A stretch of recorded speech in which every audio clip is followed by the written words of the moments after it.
అవును, ఆయన కృపకు నువ్వు ఎప్పుడు తక్కువవాడి కాదు, ఆయన వాత్సల్యతకు నువ్వు ఎప్పుడు తక్కువవాడి కాదు అని చెప్పి ఎప్పుడైతే ఈ మాటలను వినడం ఆరంభించాడో, వినటం వల్ల ఏమొస్తుంది?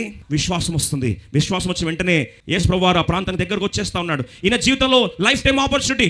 ఇప్పుడు నేను ఆ ప్రార్థన చేస్తే, ఇప్పుడు ఒక ప్రార్థన చేస్తే, ఆయన ఒకవేళ ఆగిపోతే, నిజంగా నిలిస్తే, అయ్యా దాటి వెళ్ళొద్దయ్యా, అయ్యా దాటి వెళ్ళొద్దయ్యా అని ఒక్కసారి నేను ప్రార్థన ఆరంభిస్తానని చెప్పి, దావీదు కుమారుడా నన్ను కరుణించుమయ్యా, దావీదు కుమారుడా నన్ను కరుణించు, నీ కరుణ ముందు నేను ఎప్పుడు కూడా తక్కువ అని కాదు కదా. నీ కరుణ బహుశా నేను ఇక్కడ నా వృత్తిరీత్యా నేను భిక్షగానే ఉండొచ్చు, లేదా చిన్నప్పటి నుంచే నేను ఆ కబోదినే ఉండొచ్చు, కరుణని కబోదిగా ఉన్న నా బతుకులో నేను నీ కరుణకు మాత్రం దూరం కాదు కదా ప్రభువా, ఒక్కసారి నన్ను కరుణించయ్యా, నువ్వు దాటి వెళ్ళొద్దయ్యా అనేసరికి ఈ నడవడం ఆరంభించారు.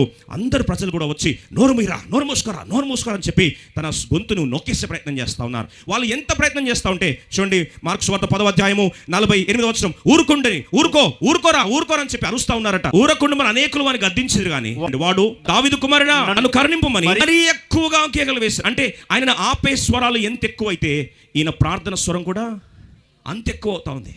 వాళ్ళ శబ్దం పెరుగుతాయి, ఈయన ప్రార్థన శబ్దం పెరుగుతుంది. ఆయన గొంతు నొక్కే ప్రయత్నం చేస్తే ఇంకా గొంతు దించుకొని వస్తూ ఉన్నాడు. అందరేమో అవరోధాలుగా మిగులుతూ ఉంటే ఈయన అవరోధాలను మించి ఘర్షిస్తూ, అయ్యా నువ్వు దాటి వెళ్ళొద్దయ్యా, దయచేసి నన్ను దాటి వెళ్ళొద్దయ్యా అనేసరికి ఇప్పుడు ఆలోచించండి, ఎవరి శబ్దం గెలిచింది? ఆయన నోరు నొక్కే వారి శబ్దం గెలిచిందా?